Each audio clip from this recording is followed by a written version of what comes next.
Amém. Vamos orar.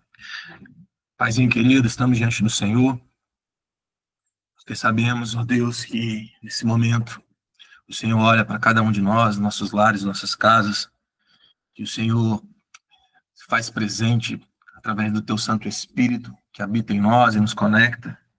Muito obrigado, Senhor. Muito obrigado pela oportunidade de compartilharmos da Tua palavra, que é viva, eficaz, capaz de dividir entre nossas intenções e pensamentos e trazer a verdade que nos liberta. O que nós pedimos nessa noite, que cada coração aqui, que os nossos corações possam ser terras férteis, para que a boa semente da Tua palavra possa frutificar em nós, possa transbordar em graça, amor e misericórdia de tudo que vamos receber do Senhor. Espírito Santo, eu me submeto ao Teu ensino, ao Teu instruir, como alguém, como um filho, que simplesmente quer dispensar aquilo que o Senhor tem colocado no meu coração, através da Tua palavra. Então, Senhor, o Senhor tem total autoridade, nós nos submetemos ao Teu senhorio, ao Teu ensino, o Senhor é o nosso mestre, nos guia a toda a verdade que está em Cristo. Amém, queridos? Vocês podem falar comigo, tá bom? Vocês sabem que... Amém, glória a Deus. Amém. Agora eu vou para frente da tela aqui, aí eu preciso... Glória a Deus. Houve acanhado, pastor. Acorda todo mundo aí. Tá frio, acho que é isso. Aí essa parte aqui que eu vou para frente da tela, enquanto eu estou vendo os rostinhos de vocês, beleza. Aí quando você vai para frente da tela aqui, se vocês não falarem, aí eu fico perdido.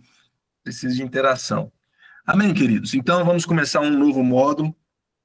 Evangelho da Salvação e Evangelho do Reino. E vamos lá. Graças a Deus pelo entendimento que nós temos na nossa casa, na nossa igreja, de um assunto muitas vezes pouco falado e pouco ensinado também.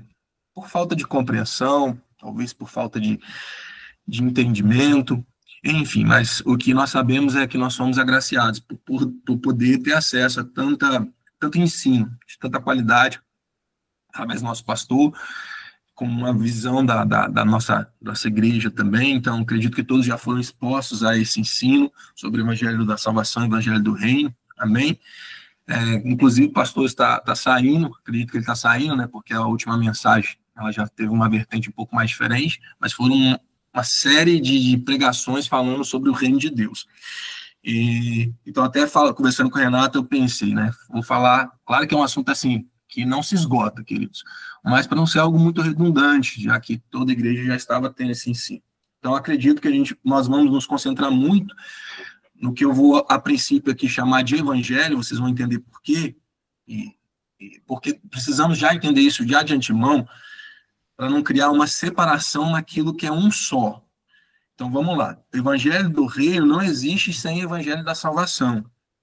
Amém?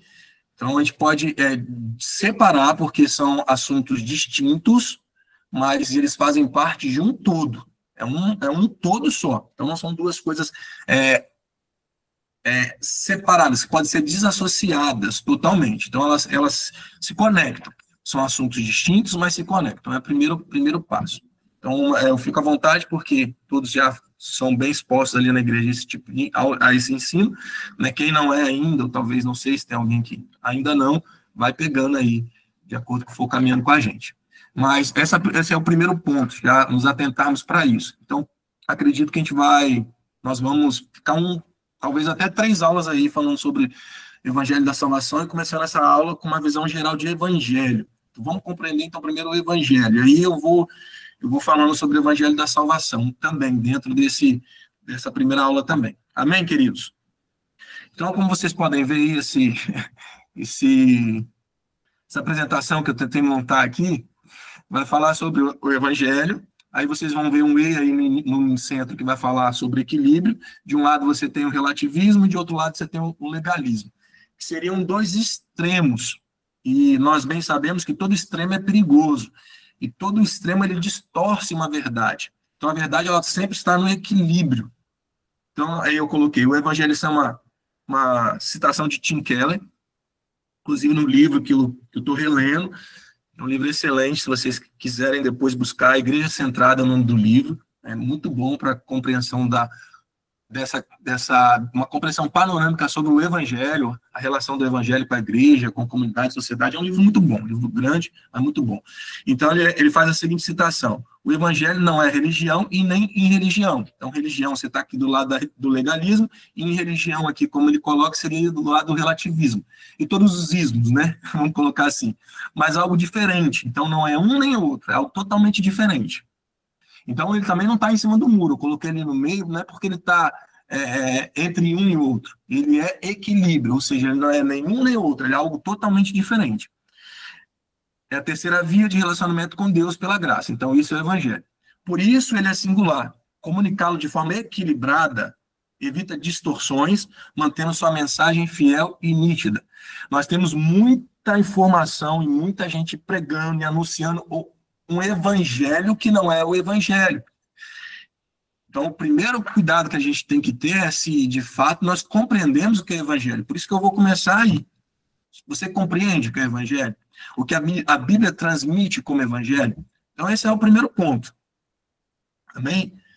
Vamos prosseguir. O que é o evangelho, então? Em síntese, o evangelho é uma mensagem de como nós fomos resgatados do perigo. O próprio termo evangelho tem a origem em uma notícia sobre um fato ocorrido. Então, preste atenção nisso. O que nós chamamos de boas novas, que seria o evangelho, boas novas, é sempre uma notícia de um fato ocorrido. No Antigo Testamento, você tem esse termo usado, e ele sempre traz essa conotação de que de uma guerra vencida e o anúncio dessa guerra vencida, de algo que aconteceu. Então, é sobre um fato ocorrido, capaz de transformar a existência. Isso são as boas novas. Por isso, nem tudo, e aqui é um ponto que é o primeiro ponto de tensão e de compreensão. Por isso que nem tudo que a Bíblia ensina pode ser considerado evangelho. Entretanto, toda a sua doutrina fundamenta o entendimento do evangelho. O que eu quero dizer com isso? Queridos, é o que eu comecei falando. Muitos usam a Bíblia para ensinar. E nem por isso o que eles estão ensinando é evangelho. Nós temos, inclusive, várias religiões que usam a Bíblia como fundamentação da sua fé, mas nem por isso é evangelho. O que distingue a nossa interpretação da Bíblia? É porque nós temos uma convergência de toda a história bíblica, de tudo que Deus falou para o evangelho. O evangelho, para nós, cristãos, é o epicentro, é o centro de todo o entendimento da própria Bíblia. Porque ali é o ponto que vai convergir em Cristo, nós vamos entender isso. Aí nós nos guardamos de falsas doutrinas. Então não adianta a pessoa falar que é evangelho, citando versículo bíblico, fazendo o que for. Se não convergir para o evangelho, citar a Bíblia, citar versículos bíblicos, falar que é evangelho, sem falar de fato do verdadeiro evangelho, que é o que nós vamos aprender, não é cristianismo. É isso que nós precisamos entender. É essa fundamentação que nós precisamos ter. Por isso que eu coloquei. Então, a Bíblia tem muitos ensinos. A Bíblia tem poesia, a Bíblia tem canções, a Bíblia tem provérbios de ensino. Tudo isso pode ser usado com bom proveito. Mas nem por isso é evangelho. Então, a Bíblia fala de um todo, da vida de Deus e da vida do homem. Mas nem por isso tudo isso é evangelho. Mas se você olhar com essa lente que eu estou falando, você vai entender que tudo isso estava convergindo para um propósito. Então, não são coisas ali lançadas aleatoriamente. Então, por isso, não pode se usar versículos bíblicos ou a própria Bíblia de forma aleatória. Se não tiver o propósito pelo qual ela se define, você pode se perder num falso evangelho. Por isso que tem muita coisa que parece, por isso que muita gente anuncia algo parecido com o evangelho e muitas pessoas são enganadas por isso, porque não conseguem ver dessa forma, não percebem dessa forma. Amém? Ficou entendido isso aqui que eu falei? Sem nenhum tipo de dúvida, que essa parte aqui eu não quero que tenha dúvida. No que eu disse que a Bíblia ela não pode ser considerada o evangelho em todo, mas todo o ensino dela vai convergir para o evangelho. Consegue entender isso? Vai ficar melhor depois que eu explicar. Mas ficou tranquilo aí?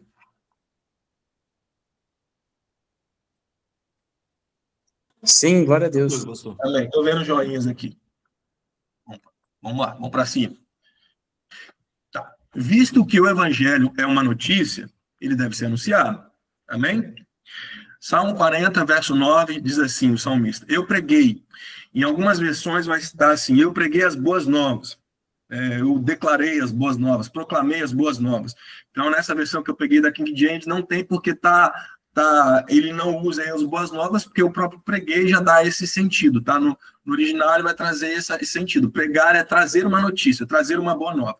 Então o salmista diz: eu preguei a justiça na grande congregação, e eis que não tenho refreado os meus lábios. Ó Senhor, tu sabes. Então ele está pregando algo que é a justiça de Deus. Então essa é uma boa nova, de novo, é o mesmo conceito. É uma notícia que fala algo sobre Deus, que depois nós vamos ver também no Novo Testamento. Aí já no grego, evangelium, que é o evangelho, que é o que nós estamos falando, que de novo significa boas novas, deve ser, aí o texto de Marcos 13:10 diz assim: e o evangelho deve ser primeiramente pregado entre todas as nações. Amém? Então, criamos já esse conceito de entender que o evangelho é uma boa notícia sendo proclamada. Isso é o evangelho, de forma geral. Mas nós vamos nos aprofundar um pouco mais. Para fundamentar o que é evangelho, primeiro vamos falar o que não é evangelho. Tá? Evangelho não é um código de ética para ser debatido. Então, evangelho não é o que pode ou o que não pode, não é uma lista de coisas que se deve ou não se deve fazer. Isso não é evangelho. E aqui eu quero trazer algumas coisas práticas, porque quando nós falamos de evangelho, nós estamos falando dessa anunciação, que é a nossa missão, e pregar, tá? O evangelho. Tanto o evangelho da salvação quanto o evangelho do reino. Mas, como eu bem disse no início, o evangelho da salvação é o que faz com que a pessoa entre no reino. Por isso que eles não podem ser separados. Um não existe sem o outro. Então, aqui, de forma bem prática, há um erro muito comum quando pessoas tentam evangelizar ao fazer isso. Tentar trazer para a pessoa, primeiramente, o quê? Um código de ética, o que pode e não pode. Então, isso não é evangelho. Quando você faz isso, você não está pregando o evangelho. Tem pessoas que acham que quando fazem isso, estão pregando o evangelho. Não estão pregando o evangelho. Também não é uma pauta filosófica intelectual, né, para criar uma lista de pensamentos admiráveis, filosofar em cima como eu falei, de conteúdos bíblicos, do que Jesus falou, de como Jesus falou. Então, quando nós entramos nesse campo, achando que isso é evangelho, isso hoje está infestado, as redes sociais estão infestadas desse tipo de abordagem do evangelho, algo filosófico, algo intelectual, que tem atraído muitas e muitas pessoas. E isso é um engano, porque é bonito, porque é impactante.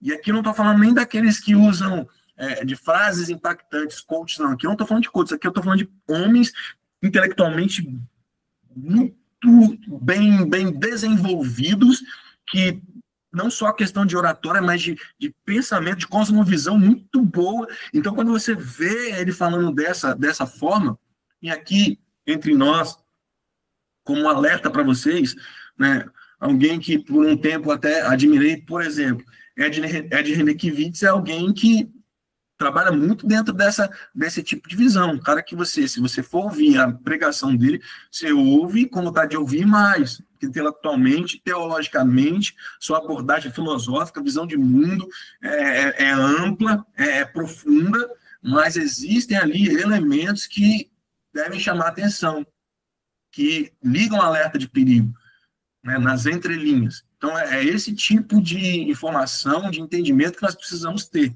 Amém? Não é teologia sistemática também. Então, o evangelho não é algo para ser botado na mesa como... depois aqui eu vou complementar, mas não é algo que você vai esboçar e vai esquematizar e então vai apresentar, fazer uma apresentação do que é o evangelho, como estou fazendo aqui, uma apresentação no PowerPoint, definindo o que é isso, porque o evangelho não se resume a isso.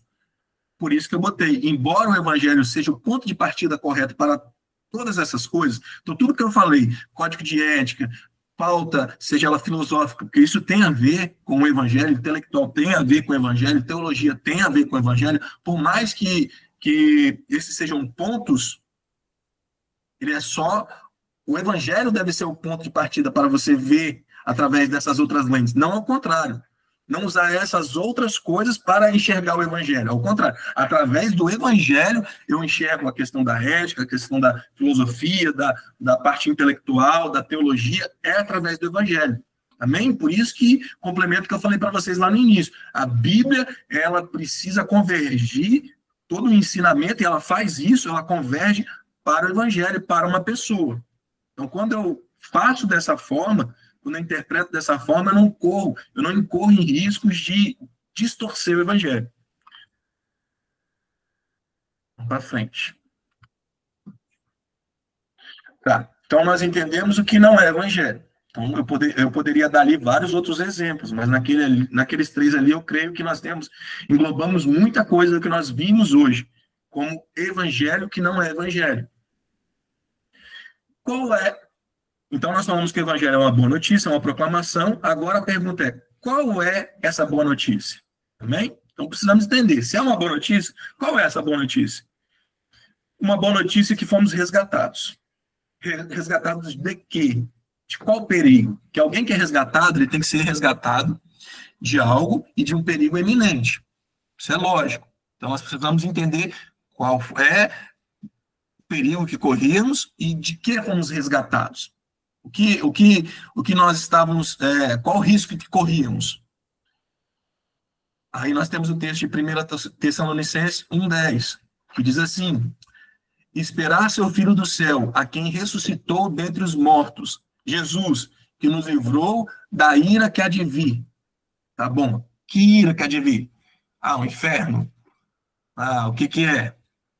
É um poder impessoal, essa ira? Não, essa ira ela tem um nome. O nome dessa ira é Deus Pai. Qual é o perigo que nós corríamos? Sermos alvo da ira de Deus Pai. E todo aquele que não está em Cristo Jesus é alvo dessa ira.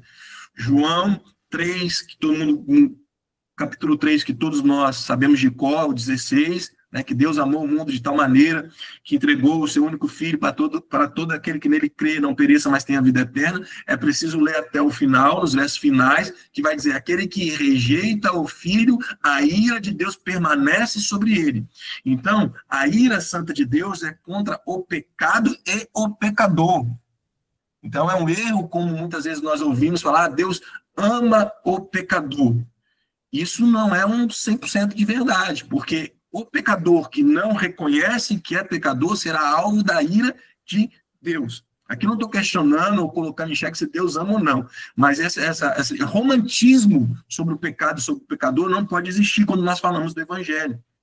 Então, existe uma ira sobre o pecado e sobre o pecador, que só pode ser aplacada pelo Filho. Amém? O contexto de 1 Tessalonicenses 1 é sobre isso. Estou botando aqui só os versículos para a gente ganhar tempo, mas depois você pode, se quiser ir anotando para depois ler todo o contexto, é muito bom.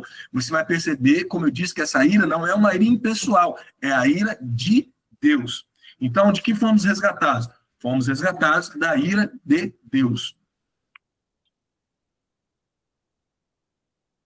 Romanos 1, 18, 32. Aqui, a gente vai fazer uma leitura extensa. Por quê, queridos? Se eu tenho que falar de uma boa notícia só pode ser boa notícia quando eu falo de resgate, quando eu falo de salvação, se eu entender o tamanho desse resgate, se eu entender o tamanho dessa salvação. Então, outro problema no falso evangelho é, de novo, falar uma verdade, que Deus é amor. E Deus é amor. Mas uma pregação de um evangelho que amacia o ego da pessoa, que mostra um Deus que ama, mas não confronta o pecado, não confronta o pecador. Então, simplesmente, a pessoa, ela enxerga Deus como alguém que a ama sem se enxergar.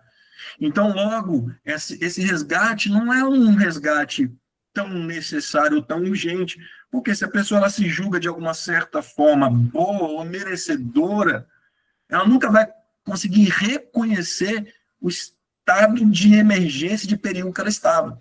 Então, a notícia ela só se torna boa nesse contexto de resgate se eu entender o tamanho do perigo que ocorria. Aí é um ponto muito importante quando a gente fala de evangelho. Hein? Aqui nós estamos construindo o que é evangelho. Porque evangelho são todos esses elementos.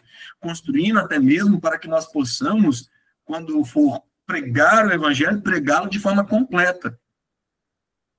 É alarmante, eu vi um estudo recente, onde uma pesquisa para pastores, se eu não me engano, pastores e presbíteros, tentando, através dessa pesquisa, definir o nível de compreensão do plano de redenção de Deus. Então, era uma pergunta simples, do tipo, explique qual é o plano de redenção de Deus. E a maioria desses líderes, pastores, não conseguiam falar nem de forma sucinta, mas não conseguiam falar o que era o plano de redenção. A maioria. Isso é preocupante. É muito preocupante. Isso, como eu falei, não é o evangelho. E o evangelho é o que nós fomos chamados a anunciar, essa boa nova. Só que essa boa nova, ela é completa. Amém? Então, vamos lá. Então, primeiro nós precisamos entender a má notícia. A má notícia e está aqui, porque a ira de Deus é revelada do céu contra toda impiedade e injustiça dos homens. Amém? Então, de novo, nós temos aqui a ira de Deus revelada do céu contra toda impiedade e injustiça dos homens, que detém a verdade em injustiça. Porque aquilo que Deus, a gente poderia aqui, né, e não vai dar tempo, cada versículo desse aqui, enfim, seriam vários minutos que nós gastaríamos aqui, mas como você mesmo lendo, você pode interpretar o texto, ele é autointerpretativo. É só para que a gente possa entender a nossa condição de fato, para então conseguirmos entender essa boa nova. E da mesma forma, quando nós vamos comunicar isso, a pessoa que é comunicada dessa boa nova, se ela não entender isso aqui primeiro, ela não vai receber uma boa nova. Ela vai receber uma massagem no ego, mas não uma boa nova, não uma boa notícia. Como eu disse, ela pode se achar até merecedora. E a condição não é essa, a condição é essa aqui. Porque aquilo que Deus se pode conhecer é manifesto neles, pois Deus o manifestou a eles. Que está falando dos homens, amém? Porque as coisas invisíveis desde a criação do mundo são claramente vistas, sendo entendidas por meio das coisas que são feitas, e o seu eterno poder e divindade para que eles fiquem inexcusáveis, ou seja, indesculpáveis. Então, o que deveria ser revelado pelo homem, a glória de Deus que deveria ser revelada pelo homem, ela é retida, a verdade de Deus é retida. Porque aquilo que era para ser semelhança de Deus, que Deus criou a semelhança dele, foi corrompido, caiu. É isso que o texto está dizendo. Porquanto, eu falei para vocês, o texto que é Romanos, falei. Eu só fui seguindo. Romanos 1, está ali em cima. Amém. Porquanto, tendo conhecido a Deus, não glorificaram como Deus, nem foram agradecidos, mas se tornaram vãos em suas imaginações, e o seu coração insensato se obscureceu. Essa é a condição do homem. Mesmo tendo conhecido a Deus. E como eu conheço a Deus? O próprio texto de Romanos vai dizer que Deus ele se revela até através da natureza. Então, tudo revela a Deus. O homem é indesculpável diante de Deus, diante da sua revelação, na natureza, em tudo que ele é. O homem não tem como não reconhecer a Deus, senão não tem como negar a existência de Deus. Né? Mas o texto está dizendo que mesmo Deus se revelando, e também se revelando através do Filho, e mesmo assim, muitos continuam nessa condição. Não foram agradecidos, tornaram vãos em suas imaginações, e seu coração insensato se obscureceu, assim como nós um dia estávamos nessa condição. Professando-se sábios, se tornaram-se loucos, e mudaram a glória de Deus incorruptível por uma imagem feita à semelhança do homem corruptível, e de aves, e de quadrúpedes, de répteis. Ou seja, esse verso 23 é algo que nós vemos muito, muito, muito hoje nesse falso evangelho. Nessa primeira parte, mudaram a glória de Deus incorruptível por uma imagem feita à semelhança do homem corruptível. Então, o Deus desse século, como Paulo vai dizer, é o próprio homem, é o seu ventre. Então, o homem tem recebido de um evangelho, deseja um evangelho que alimente o seu ego, que fale sobre ele. Ele se torna o seu Deus. Então, ele idolatra no final a ele mesmo. Portanto, Deus também os entregou à imundície. Por essa condição de rebeldia, Deus também o entregou à imundície, por meio das luxúrias de seus próprios corações, para desonrar os seus próprios corpos entre si, os quais mudaram a verdade de Deus em mentira. Mudaram a verdade de Deus em mentira, e adoraram e serviram mais a criatura do que ao Criador, que é abençoado para sempre. Então, Deus entregou. Como assim Deus entregou? Deus está nem aí? É isso que o texto está dizendo? Não, diante da rebeldia do homem, da resistência do homem, o amor de Deus, Deus deixou que o homem se entregasse ao que ele deseja. para que assim, de alguma forma, e essa é a boa notícia, o homem pudesse perceber o quão perdido ele está, e aí então pudesse olhar para Deus. Então, esse entregar aqui que o texto fala, não é um ato de imparcialidade de Deus. Não, é um ato, no final, precisamos entender que esse entregar de Deus é um ato de amor, que esse homem resistente, esse homem que não quer Deus de forma nenhuma, Deus entrega a ele as suas vontades, para que de alguma forma ele possa olhar para Deus, para que de alguma forma ele enxergue sua condição, então encontre salvação. Por esta causa, Deus entregou, de novo, as afeições vis, porque até suas mulheres mudaram o uso natural para aquele que é contrário à natureza. E, semelhante também, os homens, deixando o uso natural da mulher, se inflamaram em sua luxúria, uns para com os outros, homens com homens, praticando o que é indecente, e receberam em si mesmos a recompensa adequada ao seu erro. Então, o evangelho é a verdade. Não importa se a sociedade ou o tempo que nós vivemos mudam ou tentam mudar, desvirtuar aquilo que a palavra diz que é pecado. Então, pecado é pecado. Então, o evangelho não massageia o ego, ele não tenta se conformar. O evangelho, a princípio, ele é confronto. E nós precisamos entender que esse confronto, como Deus faz, também é um confronto em amor. Lembra que eu disse lá em cima que o evangelho não é exposição de ética, não é acusação, não é certo ou errado. O evangelho é a exposição, primeiramente, da condição humana diante de Deus. Todos pecaram e destituídos estão da glória de Deus. Então também só pode comunicar o evangelho de forma eficaz aquele que foi alcançado por esse evangelho e reconhece o quão perdido era. Então esse que era perdido, que alcança essa imensa salvação através de Cristo Jesus, que é contemplado, que é agraciado com essa salvação, ele não consegue ir num confronto sem amor, porque um dia ele esteve nessa condição. Então ele não vai ser um religioso, como eu coloquei lá, mas ele também não pode ser um liberal, falando assim, não, é assim, vem do jeito que é de qualquer jeito, é de qualquer forma, e esse Deus é amor e não tem conteúdo nenhum de verdadeiro evangelho. O evangelho mostra isso, mostra a condição humana, rebelde contra Deus, mas um Deus salvador. Dá a esperança a um homem de sair dessa condição através de Cristo Jesus. Então, por isso que alguém que não foi alcançado por esse verdadeiro evangelho, ele também não vai conseguir comunicar esse evangelho verdadeiro. Ou alguém que talvez não compreendeu. Talvez o problema na comunicação seja só de não compreensão. Mas uma pessoa que de fato foi alcançada, ela vai agir dessa forma mesmo que ela não tenha esse entendimento. Ela não vai de forma nenhuma pregar um evangelho relativo e nem vai ser um religioso. Então, o que eu estou fazendo aqui é só embasando biblicamente. Né? Isso que eu tenho certeza que já está nos nossos corações. Para que nós possamos entender e discernir também o que não é evangelho. Porque nós podemos, por não compreender, sermos levados a um falso evangelho. Aí que está o perigo. Então, por que precisamos entender? Por que precisamos compreender isso? Por que precisamos desse ensino? Para então nos fundamentar e reprovar aquilo que não é verdadeiro evangelho. Amém?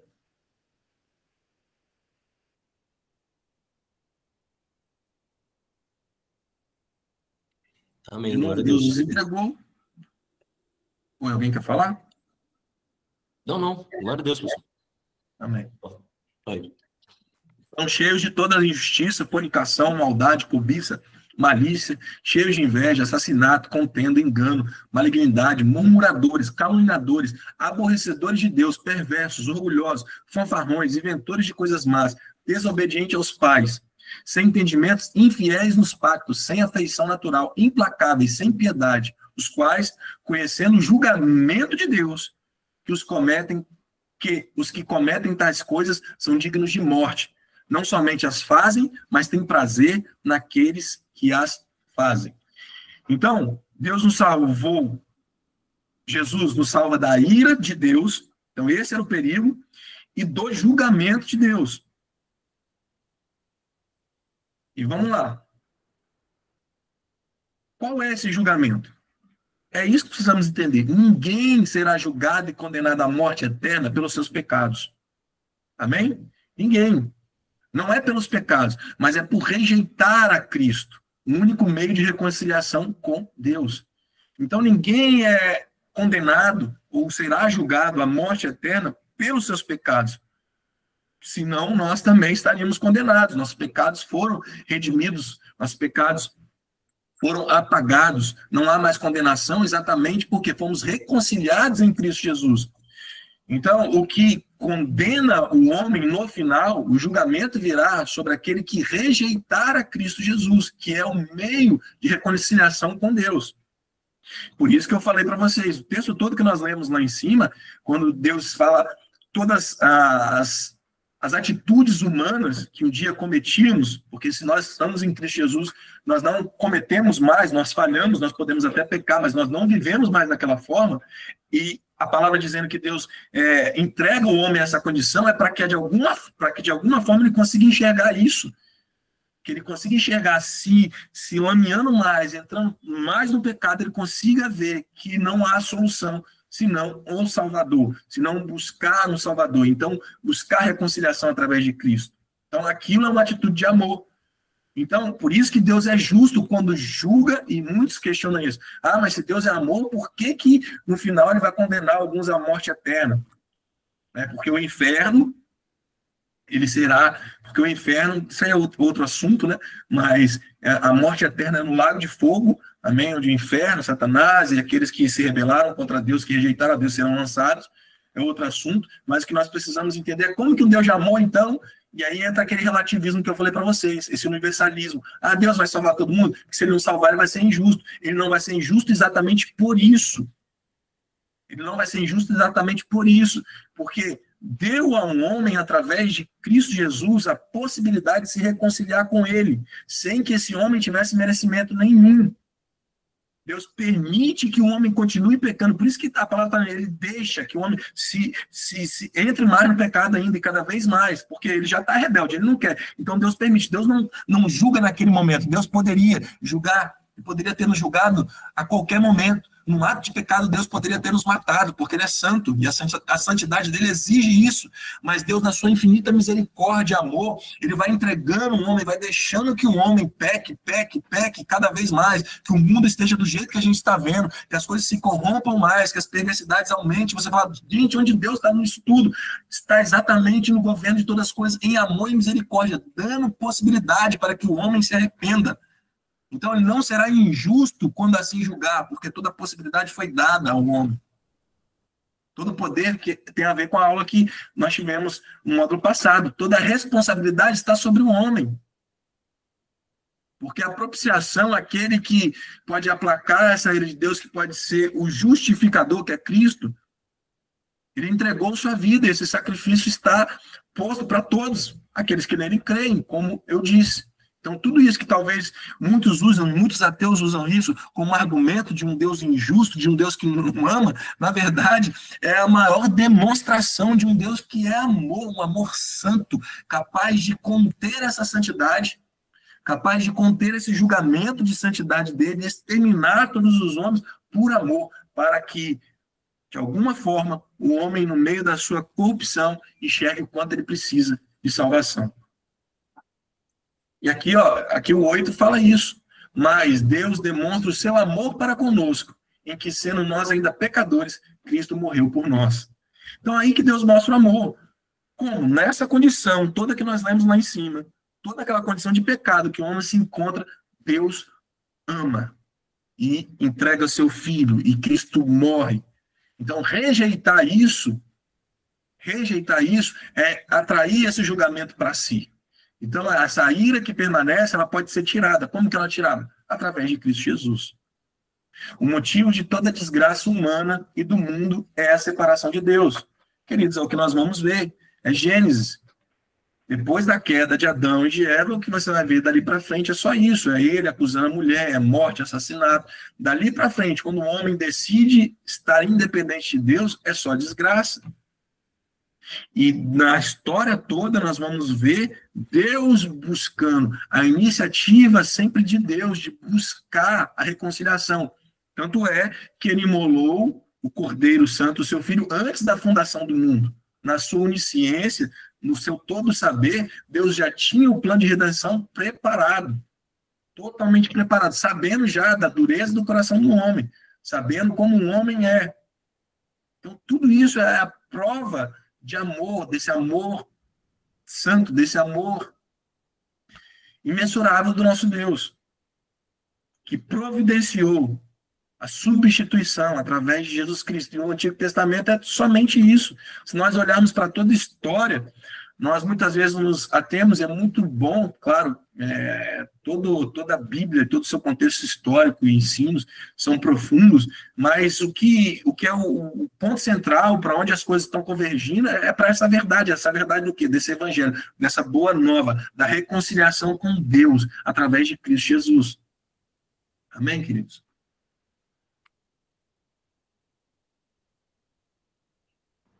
Amém, pastor. Agora, então, 2 Coríntios 5, 20 e 21. Agora, então, nós somos embaixadores de Cristo. Como se Deus... Cara, calma aí. Deixa eu beber água aqui. Esse texto me pegou. É Paulo falando para esses irmãos. É Paulo falando para esses irmãos o seguinte. Agora, então, nós somos embaixadores de Cristo. Como se Deus vos suplicasse por nós. Nós oramos em nome de Cristo que vós reconcilieis com Deus. Cara, que é isso? Como se Deus suplicasse. Então, como se o Criador de todo o universo, autossuficiente, suplicasse. Sabe o que é súplica? É súplica. Como se Deus suplicasse através de Paulo, através daqueles irmãos. Então, Deus que criou todas as coisas, suplica por aqueles que se rebelaram contra ele. Então, Deus olha para aquele que ele criou, para ser sua imagem e semelhança, que se rebela contra ele, que se revolta contra ele, mas ele, através daqueles que já foram alcançados por ele, por esse amor, que estavam nessa condição, Paulo diz, o sentimento de Paulo é como se Deus, através deles, suplicasse. Por isso ele ora, para que em nome de Cristo Jesus eles pudessem se reconciliar. Cara, isso me pegou. Pensar nesse Deus poderoso, criador de todas as coisas, suficiente em si. Esse sentimento, não esse sentimento, esse amor, porque Deus é amor, leva a ele a um estado de Paulo sentir no seu interior, através do Espírito que habitava nele, como se Deus suplicasse ainda. Então, esse Salvador, se não é... Por isso que salvação, queridos, é isso que nós precisamos entender. É graça, é favor imerecido de fato. Nós não conseguiríamos nos voltar para Deus. Então, é necessário esse movimento absurdo de Deus, porque para mim isso é absurdo. Graça para mim é algo absurdo. Esse texto para mim mostra algo absurdo. É alguém que não quer, alguém que não deseja, alguém que está rebelde a Deus. Mas Deus, ele cria os meios para que então essa pessoa enxergue a condição que ela está, e então o tenha como Salvador. É Deus, somente esse Deus. Porque aquele que não conheceu o pecado, ele o fez pecado por nós, para que nós fôssemos feitos justiça de Deus nele. Está falando de Jesus. Então a providência é Jesus. A providência para essa reconciliação é Jesus Cristo. Amém, queridos? Aleluia. Glória a Deus. Nossa. Esse texto esse aí me pegou.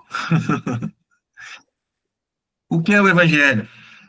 O Evangelho é a boa notícia sobre Jesus Cristo. Então, um ponto, tá bom? Estamos nos aprofundando, e agora vamos nos aprofundar um pouco mais. O Evangelho é a boa notícia sobre o que Jesus Cristo fez para restaurar nosso relacionamento com o Pai. Amém? Então, qual é o problema da humanidade? A falta de relacionamento com Deus. Por que o mundo está sofrendo? Como eu disse lá em Gênesis, todas as maldições que foram sobre os homens, sobre a terra, sobre a natureza, e o que Romanos 8 vai falar que a terra geme na expectativa da manifestação dos filhos de Deus, está falando dessa reconciliação, dessa restauração. Muitos pegam esse texto e levam para o sentido do evangelismo. Pode até usar, mas não é o sentido do texto. O sentido do texto, lá de falar que a terra espera a manifestação dos filhos de Deus, a terra está esperando aqueles que se parecem com Cristo e que serão na glorificação assim como ele é. Então é isso que a terra espera, porque toda a terra foi amaldiçoada pela queda do homem. Mas em Cristo Jesus, no último Adão, nós fomos reconciliados com Deus e somos agora transformados à imagem do Filho de Deus. Então é isso que a Terra espera. Essa reconciliação, essa restauração vem através de Cristo sendo formado em nós. E isso acontece pelo sacrifício de Cristo, ressurreição de Cristo, obra de Cristo redentora na cruz do Calvário, pelo teu Espírito Santo habitando em nós, nos reconciliando agora com o Pai e quebrando essa maldição. Então, para aqueles que estão em Cristo Jesus, não há mais essa maldição. Por isso, para aqueles que estão em Cristo Jesus, também o ambiente que eles estão, os locais que eles estiverem, com as pessoas que eles convivem, eles trazem essa verdade do reino de Deus, essa reconciliação. Esse é o poder do evangelho. É disso que Paulo estava falando. Não estou falando só com palavras persuasivas e sabedoria, mas eu falo do poder do evangelho, que é loucura para aqueles que se perdem. Como nós falamos, para aqueles que estão no pecado, estão rebeldes contra Deus, loucura. Mas para nós que conhecemos, que sabemos o que Deus fez em nossas vidas, o que ele pode fazer, é o poder de Deus. Para alcançar esses que também um dia, como nós, estávamos lá afundados no pecado. Esse é o evangelho. O evangelho da salvação. Tornar-se cristão diz respeito a uma condição. Precisamos entender muito bem isso. Logo, a salvação é um ato. Presta atenção. Cristão é uma condição e salvação é um ato. O que é um ato? Um ato é um ato, não é algo que você faz para alcançar, não é algo que você obtém, não é algo que você se esforça para ter. Um ato, é algo feito, e foi um ato de Deus em Cristo Jesus. Então, para ser salvo, você realmente não fez nada. Você ouviu e você correspondeu à mensagem e se rendeu a Cristo Jesus. Mas a operação da salvação, a mensagem da salvação, do evangelho da salvação, foi Deus que fez, foi Deus que realizou. Amém? Porque isso é muito importante no próximo passo que nós vamos entrar aqui, quando nós falamos do evangelho da salvação e do seu efeito. Eu dei o texto aqui de João. João diz, olha só como é uma condição. Nós sabemos que passamos da morte para a vida. Amém? É isso. Então é uma condição, é da morte para a vida. Ponto. Ou você está em Cristo ou não está. Ou você está perdoado ou não está. Tem vida eterna ou não tem. Não tem meio termo. Ou é ou não é. Porque muitos têm dúvida sobre sua salvação. E isso não tem nada a ver com calvinismo ou arminianismo. Convicção de salvação é para todo aquele que foi salvo, que compreendeu essa obra. Você não pode ter dúvida nenhuma. Se alguém te pergunta, você é salvo? Ah, Deus sabe. Querido, não, eu sou salvo. Por quê? Porque eu tenho certeza que Cristo me alcançou. E ninguém pode tirar isso de mim, ninguém pode me apartar do amor de Deus. Eu não posso ser tirado dessa condição. Eu não posso perder a salvação, esse é um termo errado. A gente não vai entrar, talvez, aqui nessas aulas sobre apostasia, que é outra coisa, amém? É outra coisa, só para não confundir, não vou entrar, mas apostasia é você sair de uma posição, não é perder. Não podemos ter ideia que salvação é uma coisa que eu perco porque eu pequei, porque eu errei, porque eu fiz algo, que eu estou numa luta constante para me manter salvo. Se nós tivéssemos condições de nos manter salvo, nós estaríamos no inferno. Porque nós não temos essa condição. A manutenção da nossa salvação é o que a Bíblia diz, tanto o querer quanto efetuar, todo o processo é Deus que vai operar em nós, nós vamos corresponder. Quando nós falamos do reino, nós vamos nos esforçar, outro ponto. Mas não é um mérito nosso, então eu não posso ter mérito nisso, então eu não posso perder algo que foi me dado, entende? Que não é uma condição, não é o que me mantenho. Esse é o ponto. Muitas pessoas ficam atormentadas com isso, com essa certeza de ser salvo ou não, vivem num medo constante. E eu posso até dizer, no caso de pessoas sinceras com esse medo, e já conversei com algumas com esse medo, essa é uma das principais características que você é salvo. Porque aquele que não é, ele peca ou ele faz o que tiver que fazer, a iniquidade na vida dele, é algo que não causa nenhum tipo de incômodo à sua consciência.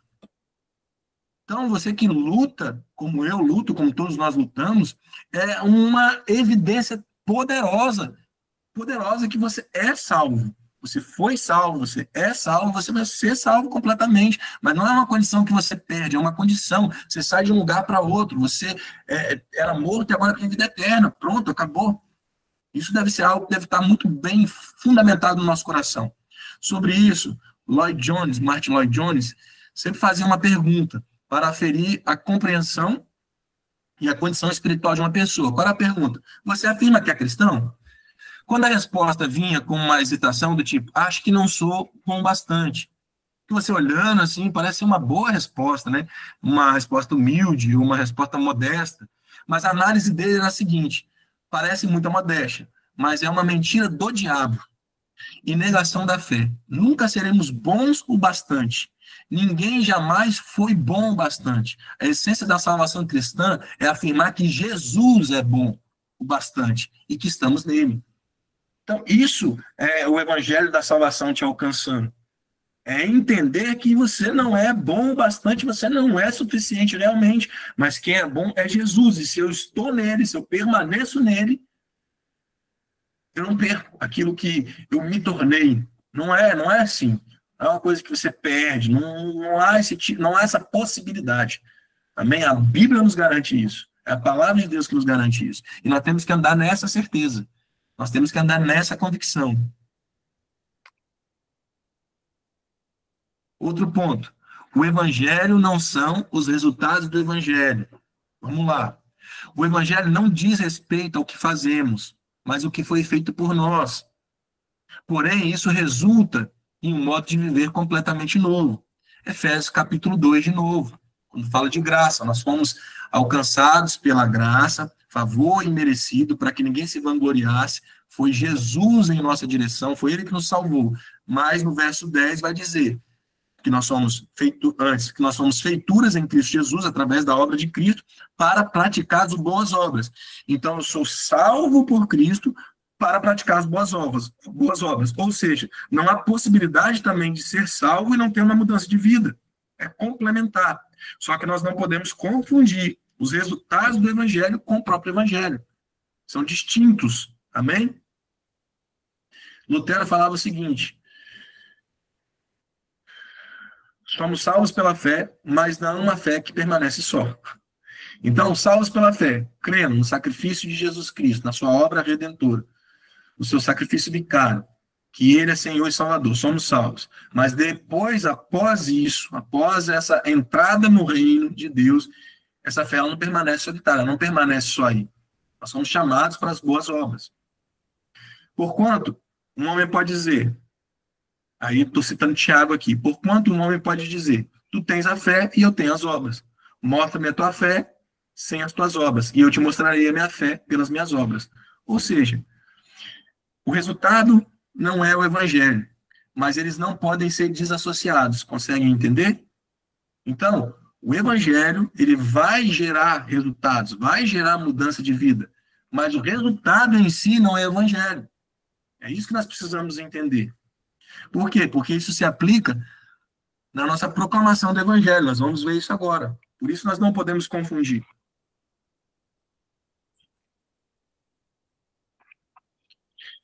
Embora o evangelho não possa ser confundido com seus resultados, esses não podem ser separados dele. Ou seja, os resultados fazem parte do evangelho. Consequência. Então, quando ouvimos, olha aqui, exemplo aqui. Então, quando nós ouvimos a boa notícia, então é um exemplo aqui. Pensa numa pregação, alguém dizendo assim: a boa notícia é que Deus está curando e curará o mundo de todos os seus males. Quando você ouve uma pregação, uma ministração que fala só isso, então ela está concentrada nisso aqui. Você ouve e fala assim: não, isso é uma verdade, é uma boa notícia. O termo boa notícia, ou seja, uma boa nova, é que Deus está curando e curará o mundo de todos os seus males. Só que aí existe um perigo em acreditar que esses resultados são a causa. Confunde o que o evangelho é com o que ele faz. E aqui é outro ponto que é disseminado de forma avassaladora, né, nos meios de comunicação, é exatamente isso. É colocar o resultado no lugar do evangelho.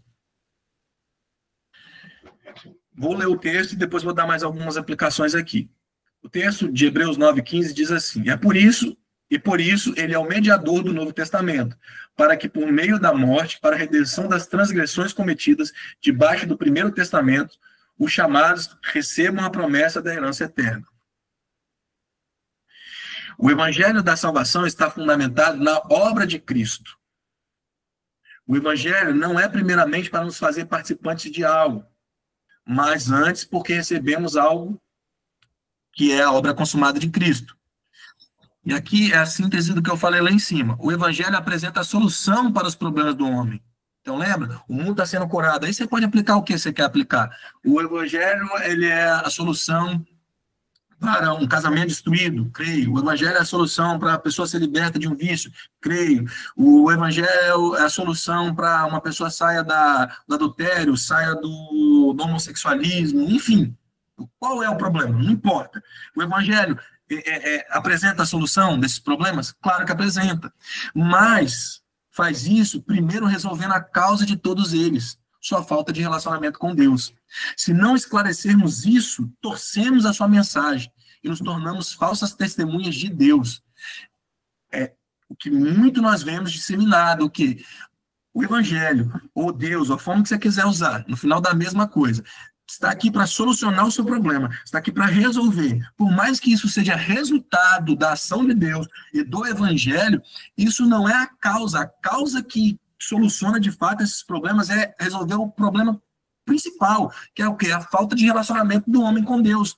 Então, se o homem não entende isso, ou se na exposição do evangelho isso não fica muito claro, então se numa pregação, numa ministração, ou evangelizando alguém, eu não transmito a mensagem que o principal problema dessa pessoa não é o problema que ela acha que tem em si, que são aqueles que eu citei para vocês, e pode imaginar qualquer um, se a pessoa não entender que o problema principal dela não é aquele, e sim a falta de relacionamento dela com Deus, você não está apresentando o verdadeiro evangelho, você está distorcendo isso. E é o que nós vemos muito, porque isso atrai. Quando alguém fala, ó, resolva o seu problema, está aqui a solução. Os livros mais vendidos são os livros de autoajuda. O evangelho não é autoajuda, o evangelho é a ajuda do alto. É Deus, amém? Com uma mensagem, uma boa nova, através do seu filho, que é uma pessoa. Sim, a resolução para os problemas do homem.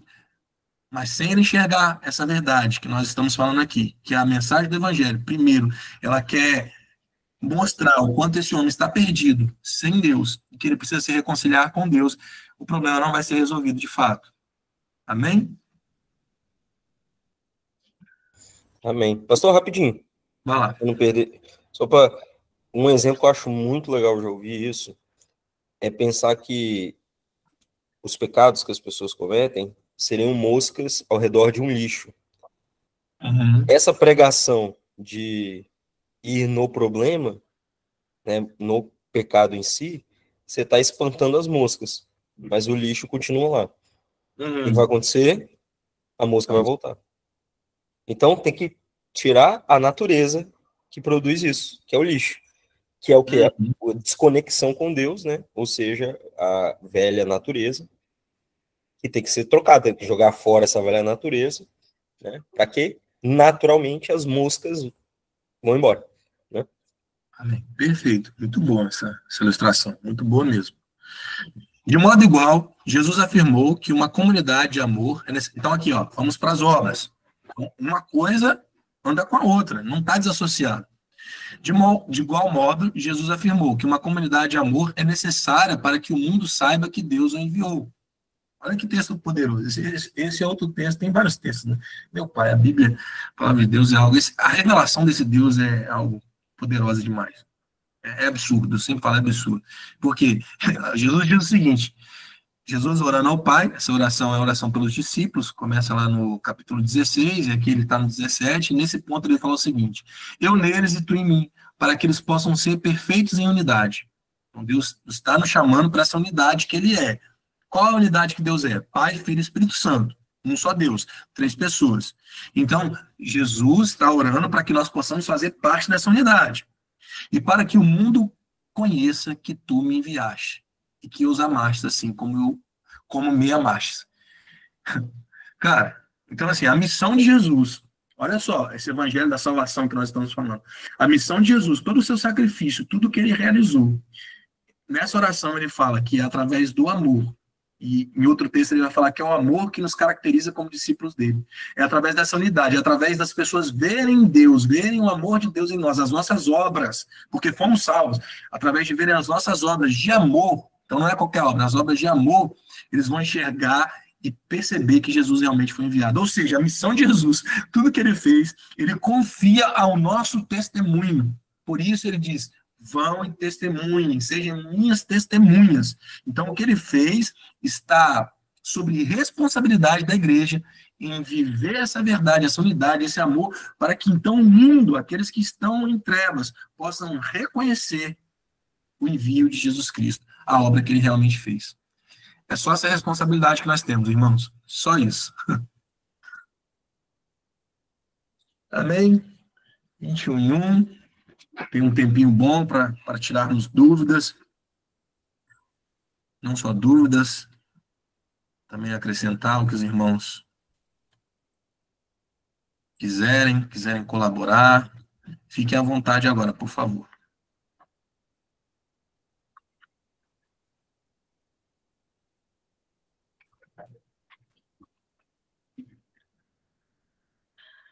Sem timidez, meus amados.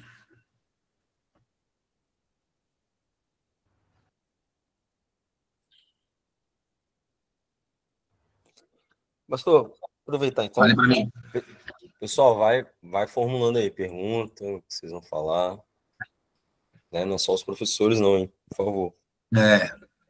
Pastor, que aulão, hein? Glória a Deus. Aleluia. De verdade. Poderoso. Muito. Tô viajando aqui também. Mas outra alusão, eu quero falar lá do começo, mas só para pegar nesse final, é um mundo em trevas, né? E a igreja é literalmente uma casa iluminada no meio das trevas. As pessoas estão perdidas aí no mundo, nessa loucura, nesse caos que é isso aí. E sem as obras não há indicação para onde é essa casa. É como se a igreja fosse a casa segura, mas sem as obras a luz está apagada. E aí quem está em trevas não enxerga a casa. Mesmo a casa estando segura e tendo um monte de gente lá dentro. Sim. Mas a ideia é que ela seja sinalizada para que todos venham, né? O anúncio, eu acho que eu posso falando desse exemplo, é legal, né? Que é você junto com a galera tá morrendo de fome ou morrendo de sede, e você encontrou a fonte que está distribuindo pão e onde está distribuindo água, e você fica quieto. Sim. Né? Seria a mesma coisa, a casa que seria o local seguro para quem está perdido no deserto e exposto a frio, a animais que vão devorar, vão querer matar, vão querer destruir ela, e você apagar a luz para que as pessoas não enxerguem, né? Sem as obras, o propósito da igreja, que é a casa, fica inútil, né? Exatamente. E aí, voltando lá no começo, só uma coisa que falou comigo aqui, que eu anotei aqui, eu achei muito, muito massa, de verdade, e que tá claro na Bíblia, mas aí, amados, é isso que é maravilhoso. A gente lê, estuda e tem sempre mais, né? Então,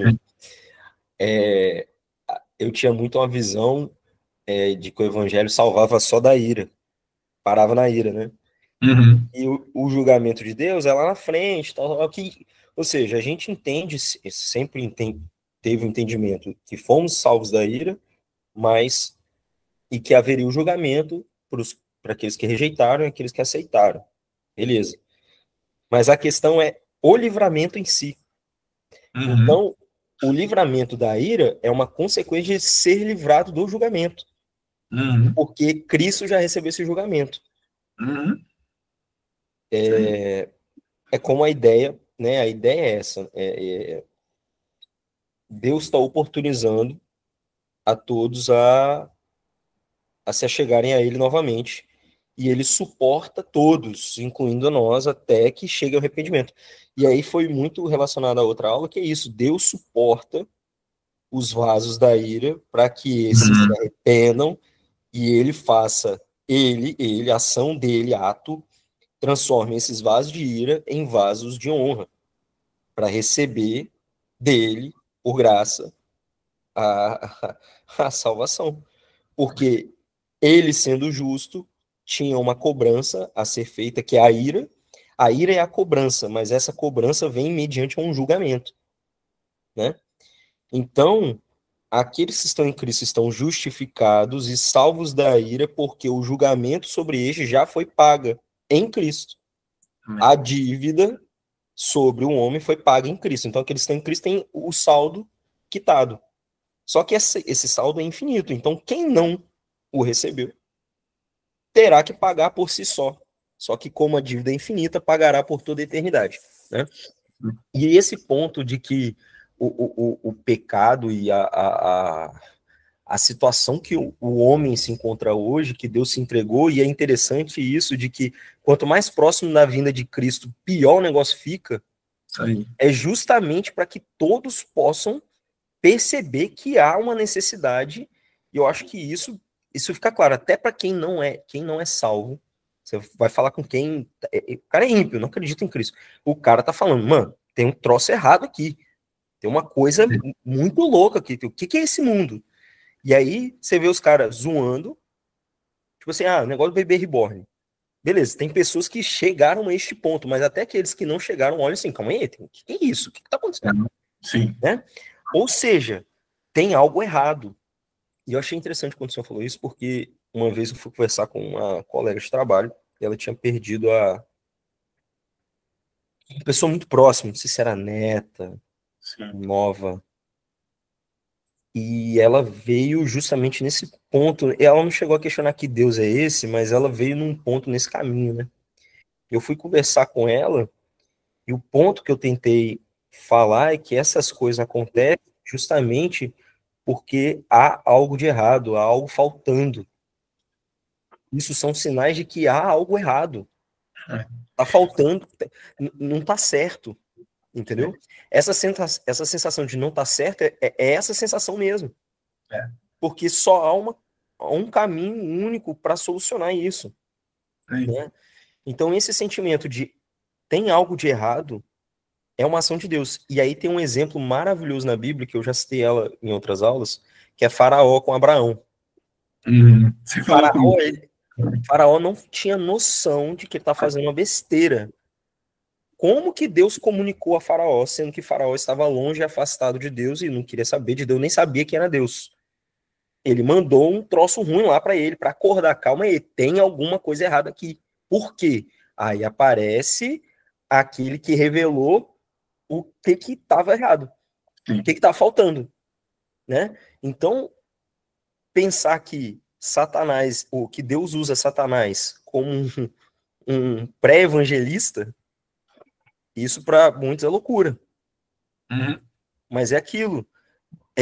Paulo ele cita como que é aquele texto? Tem um texto que eu acho que é em Coríntios, que ele fala e que esse seja entregue a Satanás para que de alguma forma a alma dele seja salva. Olha que loucura isso aí. Né? Isso aí.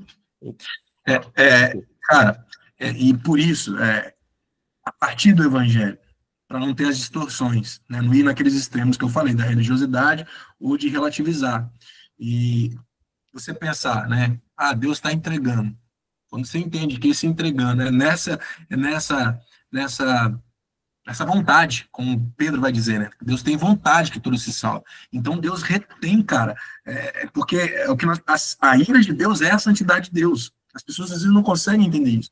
Por que ninguém consegue estar diante de um Deus santo sem experimentar da morte imediata? Por quê? Porque a santidade dele, ao mesmo tempo, é uma ira contra tudo que não é santo. Então Deus retém tudo isso. Deus, mais do que retém, ele entrega o seu filho, ele dá... Então, assim, é sempre um movimento absurdo de um Deus que não precisa, que não há necessidade dele nisso, mas é aí que é o amor. Então, a gente precisa compreender essas complexidades desses atributos, não isolar. Porque o falso evangelho é isso, é isolar as coisas, é pregar uma coisa sem a outra. Não, tudo isso é uma verdade. Quando eu olho para esse texto, Deus está entregando, tá permitindo, vai ficar pior. Então a galera fica aí. Por isso que olhar fora da lente do evangelho é errado, porque fora da lente do evangelho você vai colocar sua expectativa em alguém que Deus vai levantar. Deus já enviou a resposta, gente. É Jesus Cristo. Já está aí a resposta é só essa. Para esse mundo, o que resta é ficar pior para que cada vez mais a nossa luz brilhe. O que acontecia lá no Egito, né, Renato, que você falou, é que o povo de Deus ficava em Gozém. Enquanto todo mundo ali do Egito, todos eles estavam sofrendo com as pragas, o povo de Deus estava guardado. Não é que nós não podemos passar ou não vamos passar por tribulação, mas a forma que a gente vai viver isso, o testemunho que a gente tem que dar no meio disso, e aonde a igreja está se perdendo em anunciar o evangelho, porque está misturando o evangelho com política, com tanto de outras coisas. Não é que você tem que ser apolítico, pelo contrário, nós somos políticos, todo mundo tem que ser político, você faz política a todo momento. Mas quando você diminui o evangelho a algo tão menor, quando você coloca o evangelho como algo tão relativo, cara, não é evangelho. Perde-se o poder do evangelho. O poder do evangelho é esse, de dar esse testemunho. Né? Qual é o testemunho? Tem uma coisa errada, foi o que você falou, né? Cara, e todo mundo está percebendo isso. E se a gente dá uma mensagem que não é do evangelho, o que vai acontecer? Como eu falei também, é levando sua mente ao ego humano. Satisfaz, é botar um band-aid num câncer, meu. É isso. A pessoa vai ali, ela enche, como muitos hoje, palestrantes, enche estádios, tem não sei quantos milhões de seguidores, beleza, um monte de gente com câncer morrendo e tomando Doril. É isso. Pastor, nossa, você falou uma coisa assim poderosa agora, que é o que está acontecendo. As pessoas estão criando uma expectativa que só o evangelho pode solucionar, estão reduzindo a elas a uma coisa muito menor. Elas estão colocando as suas esperanças em política, em filosofia, blá, blá, blá, blá, blá. São coisas tão ínfimas comparadas ao que o evangelho é. Esse evangelho que o senhor acabou de estar, assim, é um grande problema. E muitos, como o senhor falou, muitos dentro da igreja estão depositando a confiança delas, achando que que política vai resolver uma coisa que só Cristo e o Evangelho pode resolver. Né? Isso é, assim, crucial, né? E, caraca, eu até perdi o que eu ia falar. Enfim, eu ia falar outra coisa e já esqueci já. Mas amém. Alguém mais quer falar? Senão o Renato vai ficar aqui falando um diálogo aqui, sabe? Isso, pessoal, fala aí, senão... Só complementando o que você acabou de falar, Renato, eu acredito que o evangelho ele não vem só trazer uma boa notícia para nós, mas para todo o universo, né? Como você disse, a expectativa e a esperança não estão nas coisas, não estão numa política, mas toda resposta está através do evangelho, né? E eu estava aqui pensando que, já que os dois já usaram o termo eu estava viajando, então eu também estava aqui viajando, né? Eu nunca assisti o filme, mas às vezes algum vídeo que eu já vi no Instagram, um pedaço do filme e tal, aquele filme Premonição, né? A pessoa, sei lá, às vezes, um exemplo, ela ela vê que um avião vai cair, sabe que o avião vai decolar e vai cair e não fala nada, ela fica com vergonha, fica, sei lá que eu falo, será que eu não falo? Cara, evangelho é poder de Deus. É a mesma coisa que você vê um avião que vai decolar e vai cair e não fala nada. Eu fico imaginando o quanto nós cristãos, e assim, eu não acredito que isso é só para evangelista, é para todos, né? Anunciar o evangelho e tal. É você saber que tem pessoas perto de você que está no avião prestes a cair e você reter uma verdade que liberta o evangelho, o poder de Deus, né? Romanos 1 vai falar isso mesmo, né? A gente leu que é o poder de Deus, o evangelho é o poder de Deus para a salvação daqueles que creem. E a gente saber que a gente retém uma verdade que muda totalmente ali a vida da pessoa, ressignifica tudo. Então, o Renato falou, as outras coisas se tornam efêmeras. Para as outras coisas serem efêmeras, você precisa conhecer o que realmente tem valor, o que realmente tem verdade. Porque senão não tem como considerar outras coisas efêmeras, sabe? E quanto a gente nega essa preciosidade, sabe, esse tesouro, essa grande verdade, e ver pessoas morrendo nessa barca furada, nesse avião aí que a vida tenta proporcionar, né? Tenta trazer uma falsa paz, uma falsa segurança, uma falsa expectativa de vida. E a gente é sal e luz do mundo, né? A gente é sal e luz do mundo, a gente conhece essa verdade, graças a Deus. A gente é rodeado de pessoas como vocês que estão sempre trazendo, explicando as escrituras para nós. A gente faz parte de uma igreja boa, que preza, a gente tem essa liberdade ainda de estudar a palavra, né? E a gente tem tudo isso e muitas vezes a gente retém, né? Retém pra gente. Mais uma vez, agora que já tá cheio de gente aqui, já fica mais aí, mais uma vez, o convite para o evangelismo. Gente, eu sou vendedor, me desculpem. Já fica aí o convite para o evangelismo de sábado, quero encorajar vocês. Falar que tá cheio do seu coração. Vamos estar junto nessa, sábado às 17 horas. Tamo junto. Amém.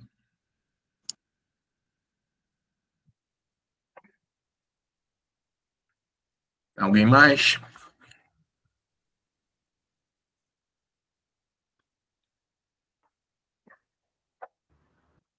Chama pelo nome, pastor. Ah, vou chamar mais não. Quem não quer falar, vai ficar sem falar hoje, hein? Alguém quer falar? A gente vai encerrar, então. Então, acho que ninguém está com dúvida. Também, depois... Boa noite, paz. Eu estava esperando. Olha, Sério que eu estava aqui esperando. me segurando, mas o Jefferson falou, você tem que falar, você tem que falar. Aí ele falou assim, você vai falar do sertão, né? Ai, gente, meu Deus, não tem como não falar do sertão, porque tá muito forte aqui, né? Acabamos de viver isso. E bem no início da aula, pastor, você começou aí falando, né, o que o evangelho não é, né? E eu me lembrei de algo que aconteceu lá no sertão. Foram muitas experiências, gente. A gente vai lembrando assim, né? A gente entramos numa casa e tivemos a oportunidade de falar com um senhor. Ele estava sozinho na casa e aí estávamos apresentando o amor de Deus para ele, enfim. E aí ele falou assim: "Ah, mas eu não posso não. Eu bebi muito, eu fumei muito, eu fiz muita coisa errada."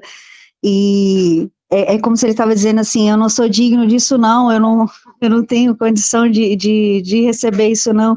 E eu pude olhar nos olhos dele, e eu falei para ele, eu falei assim, mas não é sobre o que o Senhor fez, e nem sobre o que o Senhor vai fazer, é sobre o que Cristo fez. E aí eu pude olhar nos olhos dele e declarar isso, e foi um momento muito precioso ali, né? Então, realmente, né, precisa desconstruir o que não é o evangelho, né, porque existem muitas pessoas ainda presas nessa mentira, né, nesse engano. Lá no sertão, eles usam muito a fala, a lei dos crentes, eu vou passar para a lei dos crentes, e aí essa lei dos crentes, que é aquilo que eu não posso mais fazer, e aí a gente foi lá transbordar a boa notícia, que é o que Cristo fez, e foi maravilhoso, né? Então, glória a Deus por essa oportunidade, porque nós podemos ali ser luz e falar da boa notícia, né? Foi uma bênção, gente, eu tenho muita coisa para contar, meu Deus. Nós queremos ouvir. Eita, glória. Ai, gente, mas foi maravilhoso. E essa aula é uma bênção, pastor, é isso, né? O evangelho é poder, o evangelho é poder e é maravilhoso poder viver isso. Glória a Deus. Amém. Mais alguém? Dou-lhe uma, dou-lhe duas, dou-lhe três. Vamos orar, então. Ninguém mais? Vamos orar. Agradecer a Papai do Céu. Paizinho querido, obrigado por esse momento, Senhor, onde a palavra foi exposta e ela é viva, poderosa, ela cumpre o seu propósito.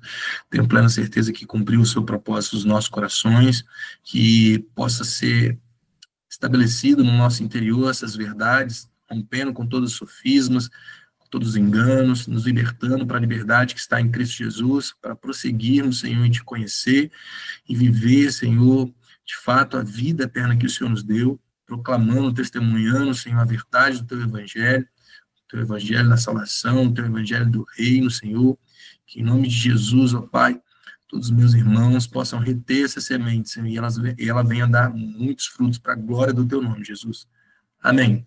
Amém, queridos, até semana que vem nós continuamos. Amém. Amém, glória a Deus. Deus abençoe, amados, Amém. fiquem na paz. Amém, glória a Deus. Boa Amém. noite. Glória a Deus, paz.